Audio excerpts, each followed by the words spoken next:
All right, so this video is two things. So the regular keeper rules, and also keeper rules that I have created just kind of through my own fantasy football league. And basically, with keepers, you can kind of make it your own thing, and that's kind of the beauty of it. So I'll just kind of talk about both. And honestly, like I keep changing it a little bit every year and tweaking it, and it's a lot of fun. So if you're looking for like simple keepers, then generally the recommendation is that you are just keeping probably one or two players. Um, so simple keepers, like one or two players. And so the thing with that, and then you have two choices. So you can either keep players that you can either keep the best players, or you could keep players depending on like their draft pick loss. So I'll kind of go over that, but basically, and this is something you need to go over with your league. For our league example, people really wanted to keep better players. So what you could do is you could have people say, "Hey, you can keep your best players," and you could do either one or two. I wouldn't recommend going more than two if you do it like that. And what you do is you would put those keepers in the first or second round of your draft. So if you do the best players, and then you would put them in the first and second round of draft. And also, what I think is important is you give them the option, so they don't have to keep um, two players, right, or even one. Like you give them the option, say you can keep your best player. Sometimes people have bad teams, so they don't want to keep anybody. So you give them that option, and if they don't keep anybody, then you give them that draft pick back. So, for example, if you have two keepers and they get to keep their best players, then you say, all right, somebody keeps two players, they lose their first and their second round pick, and then another person keeps one player, so they would lose their first round pick, but they get their second round pick. And there's ways to do this in Yahoo and ESPN, and maybe I'll make another video on how to do that. But that's how you do that for best players. Another thing to keep in mind with this rule or this way of doing keepers is you probably want to put a cap on how long people can be kept, because if you don't do that, then people can keep like Mahomes or whoever they choose. They can keep them their entire career, and that's kind of no fun. You want to encourage trading and let people have the players be on different teams. So with that, I think maybe you make a rule like probably 3 years cap. Put that over here. 3 years max, maybe even 2 years to be honest. 3 years max for keeping a player.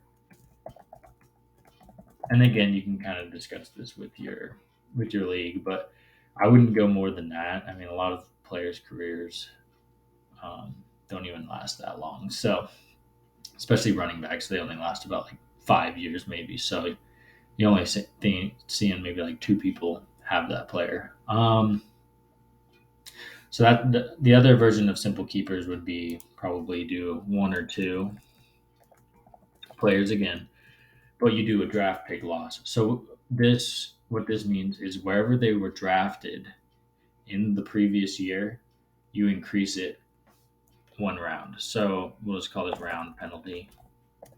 And what this encourages is people to draft well, and they're going to end up keeping players that aren't the best. They're going to be keeping players that like kind of a bargain and they were drafted later. So let's say, for example, I'll actually give an example. I drafted um, Javante Williams. That's his name. I forgot it. Javante Williams in the sixth round last year. He was a rookie for the Broncos, running back. So I drafted him in the sixth round. And this year, his penalty is I had to give up a fifth rounder for him. So this year, was a fifth round. You can kind of see where I'm going with this. Next year he's a whoops, I can't spell. Next year he's a fourth rounder, and so on third rounder. And basically that what that does is, eventually they're going to have to go back into the pool. So you go fifth round, fourth round, third round, second round, first round, and then they have to go back into the pool no matter what. And but the other thing is that I don't think Javonte Williams is even worth a first rounder. So like players like that, you're not going to be keeping them for as that long. But I do like this one. It just kind of depends on what people are thinking. If your league wants the better players, then this is probably not the option for you. But this is simple.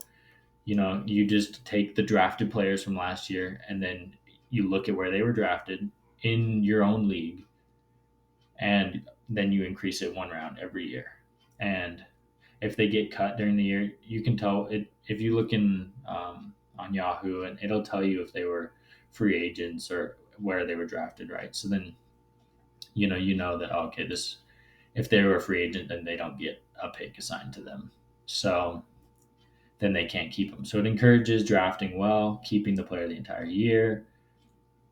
So kind of similar. That's more of a traditional keeper league rule. So you'll find most keeper leagues are like that. They don't usually go above one or two. Some of them institute like you can't keep somebody better than like the sixth round.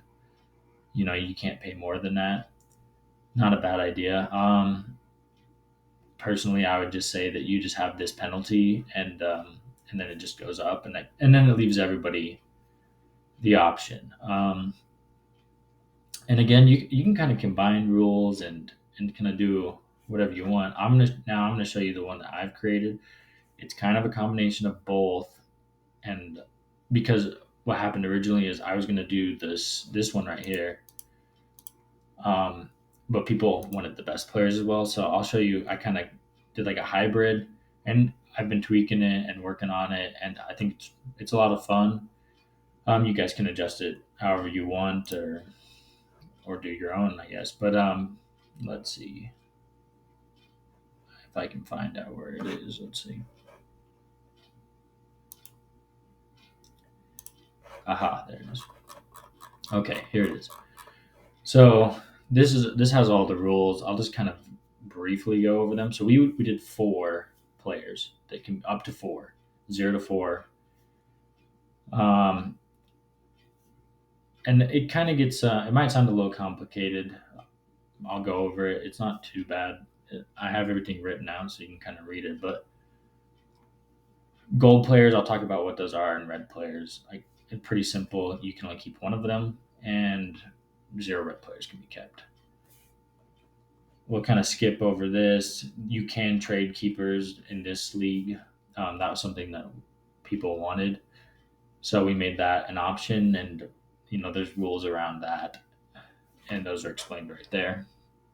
So here's kind of the basics right here. So players that are black, lettered, red, or gold were drafted last year. So that's similar to the other keeper rules I explained. They have the draft pick loss assigned to them, and it increases every year. Um, and real quickly, I'll talk about so red players are players that can't be kept anymore. They've been kept once they get to that first round, and we let people keep them for 2 years out first round price, and then they have to go back into the draft pool or get traded. But basically, that just makes it so that they aren't keeping them forever. Um, gold players. So what they are, gold players are players that were drafted in the first or second round. And so the problem with having like people keep the best players and having four keepers is it can kind of deplete the pool of draft players available. So we wanted to strike a balance. So that's why we you can only keep one. So that means that 12 of the first or second rounders are going back into the pool, which means that people are going to be able to draft some good players at the beginning. It's not going to be completely gone where you're basically just starting in like the fifth round or something like that. So that's why we did that. So it just makes it so people are going back into the draft pool. Blue players are free agents. And so what I did is I kind of looked at like ESPN rankings and stuff like that, and then I because people want to be able to keep their free agents, and this, I mean, honestly, maybe next year I might go away from this. It's not most people didn't even keep them this year because this is our third year doing this, and people are starting to keep players that they're drafting. They're kind of learning the importance of drafting and stuff like that. But we still have the option. So what we do is we kind of look at the average of where they're getting drafted overall through fantasy rankings on ESPN or Fantasy Pros or wherever, and then we go back one round. So let's just say they're worth a sixth rounder, and we put like a seventh round draft pick loss on them. So I mean, pretty simple. It just gives them a little discount, but you can see here. So these are who everybody's keeping in our league. And then the draft picks they're going to lose. You can see that people have traded picks previously, probably from last year. And so that's why their picks are a little different. Oh, and then another thing about gold players. So, like I said, people wanted to be able to keep the best players. And so we had the like the regular draft way or the regular draft pick loss would be third, increases every year. So third, second, first, they go back into the pool. That makes it harder to keep the best players. So what we did is it goes third round, second round, second round, second round, first round, first round. So and then they go back into the draft pool. So basically, it keeps them at that price because usually the first and second round picks are similar to what they were last year, give or take a few players. And as you can actually see, like most people are not keeping the gold players. At least right here, there's only one, two, and people are keeping players that are more discounted. So, yeah, it makes it super interesting. A lot of trades occur this way, which I really like. Um, Players have not been like staying on. People get to keep players that they like, but there's also a lot of trading. They're not just staying on their team forever. So I really like this.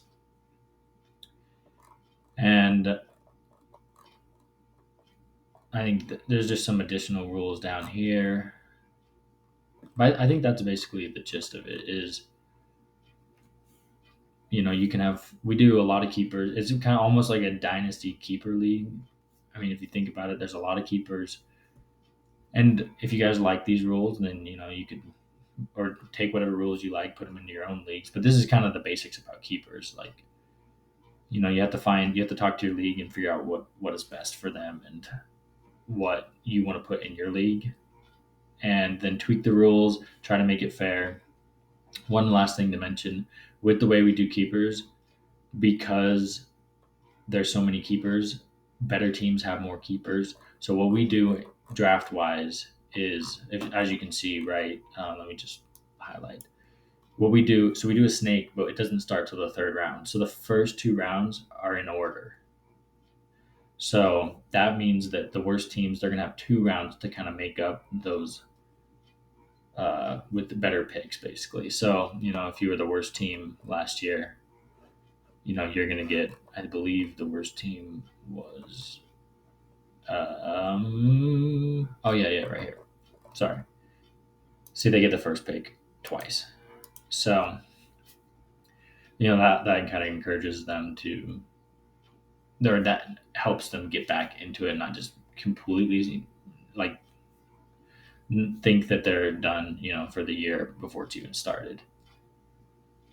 And like I said, then and the nice thing about this is, towards the end of the year or the trade deadline, makes the trade deadline interesting. People are trading for players, trying to make the playoffs, and for keepers for next year, or people are accumulating draft picks for next year. And it kind of keeps, if you're out of it, like you're not going to win, it still keeps you interested because you're working for next year, so it kind of keeps you involved in thinking. So that's just how we run our keepers. Let me know what you think, and yeah, hope you all are well.